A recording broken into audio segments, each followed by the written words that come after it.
Imagine the moment the silence stretches just a second too long. You are speaking perhaps to a colleague, a lover, or a crowd, and suddenly you lose your thread. In that microsecond of hesitation, a cold electric shock runs down your spine. It is not just the fear of forgetting a word. It is something primal, something ancient. It is the terrifying suspicion that the mask is slipping, that they are about to see what lives underneath, that they will realize you have been improvising this whole time, that you are a fraud, a child wearing adult clothes, a hollow shell desperately pretending to be solid. This is the fear of being exposed as inadequate. It is the silent epidemic of the modern soul, a haunting that wakes you at 3 a.m., staring at the ceiling, replaying every interaction, searching for the crack in the armor where the world might get in and hurt you. You have spent your entire life building a fortress around your vulnerability. You have curated a persona competent, strong, unbothered, but inside, you are exhausting yourself holding the walls up. You are tired. And deep down, you know that? This performance is unsustainable. Let us look into this abyss together. What is this feeling? Psychologically, we are dealing with the shadow self. This is the collection of all the parts of you that you decided were unlovable, messy, or weak. Somewhere in your childhood, you learned that to be accepted, to survive, you had to be good, you had to be smart, you had to be perfect. So, you took your confusion, your fear, and your mediocrity, and you shoved them into the basement of your subconscious.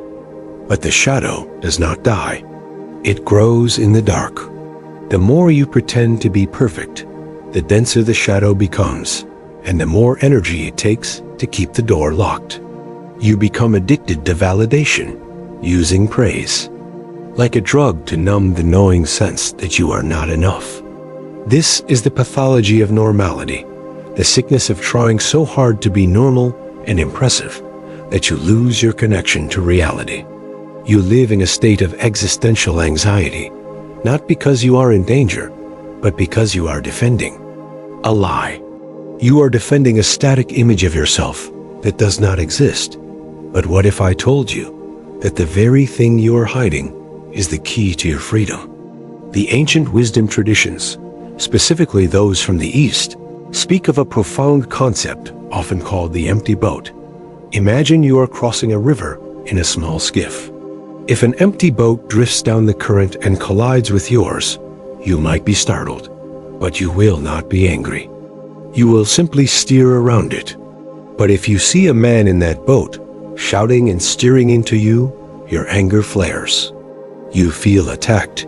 You feel the need to defend your territory. The fear of inadequacy is the fear of defending the man in the boat, your ego, your reputation, your self-image. You are terrified of exposure because you believe there is a someone there who can be damaged. But the way of wisdom suggests a radical shift. Empty your boat. Realize that the rigid self you are protecting is an illusion. If you admit that you are nothing, that you are a flowing process, not a solid statue, then criticism passes right through you. There is no target to hit. When you stop defending your importance, you become invincible, not because you are strong, but because you are transparent. This brings us to a difficult truth about your intellect. You have been taught that knowledge is power, and that ignorance is shameful. You fear being exposed as someone who doesn't know. But there is a liberation known as the beginner's mind. The fear of exposure stems from the pressure to be an expert who never makes mistakes. When we claim to know everything, we build a fragile glass house. One stone of truth shatters it. But the beginner's mind drops this pretense. It views not knowing, not as a humiliating failure, but as a vast field of curiosity. If you admit you are learning, you cannot be exposed because you are hiding nothing. You are saying to the world, I am raw, I am open, I am unfinished. In that admission, the fear evaporates. You step out of the courtroom of judgment and into the playground of existence. Yet, the mind struggles to let go. We need something sharper. To cut through the chains of shame, we must turn to the ancient light, specifically the sword of truth found in the scriptures.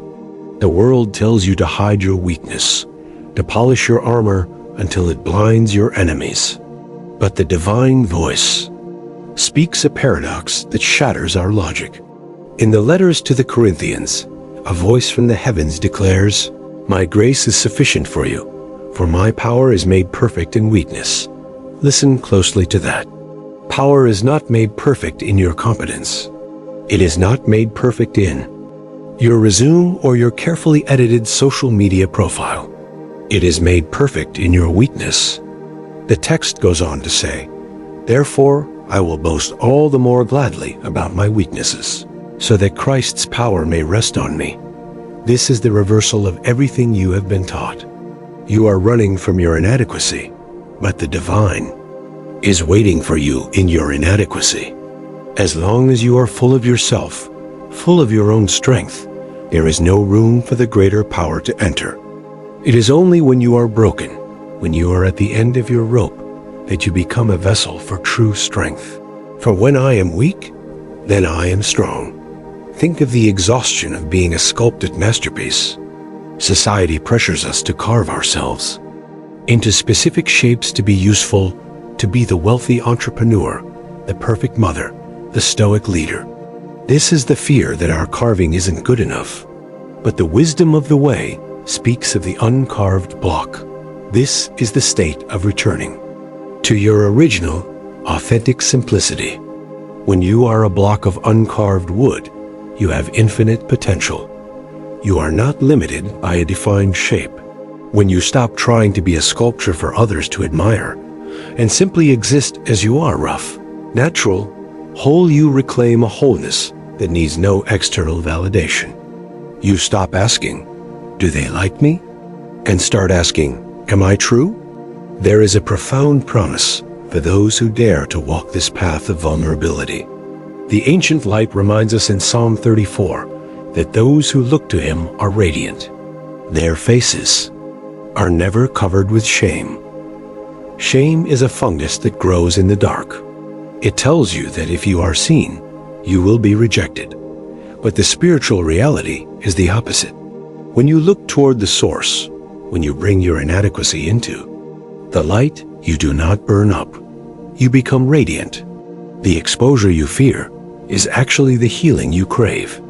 You are like a wound that refuses to take off the bandage to let the air and sunlight touch it. Yes, it is scary to take the bandage off. It looks ugly. It feels tender. But that is the only way it heals. And finally, we must address the root of this fear. Why are we so terrified of being found wanting? It is because we associate performance with love. We believe we are rented, not owned. That we must pay rent for our existence through achievement. If we stop achieving, we fear eviction from the hearts of others. But the ancient light cuts the final chord with this absolute truth from the first epistle of John. There is no fear in love, but perfect love drives out fear, because fear has to do with punishment. The one who fears is not made perfect in love. Read that again in your heart. Fear has to do with punishment. You are afraid that your inadequacy will be punished by rejection, by ridicule, by loneliness. But perfect love does not punish weakness. It holds it.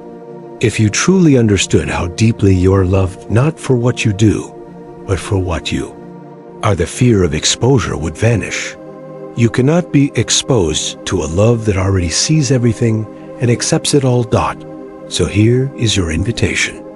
Tonight or tomorrow, when that familiar tightness in your chest returns, when you feel the urge to lie, to cover up, to pretend you know the answer when you don't stop. Just stop, take a breath, step into the fear, admit the weakness. Say, "I don't know." Say, "I am struggling." Say, "I am not sure who I am right now." In that moment, the sky will not fall. The earth will not swallow you. Instead, you will feel the weight of the universe drop from your shoulders. You will realize that you are not a god who needs to uphold the world, but a child who is held by it. You are enough, not because you are adequate, but because the very category of adequacy is a lie. You exist. You breathe. You are a vessel of light in a temporary form. That is all you need to be. Walk in that truth and be free.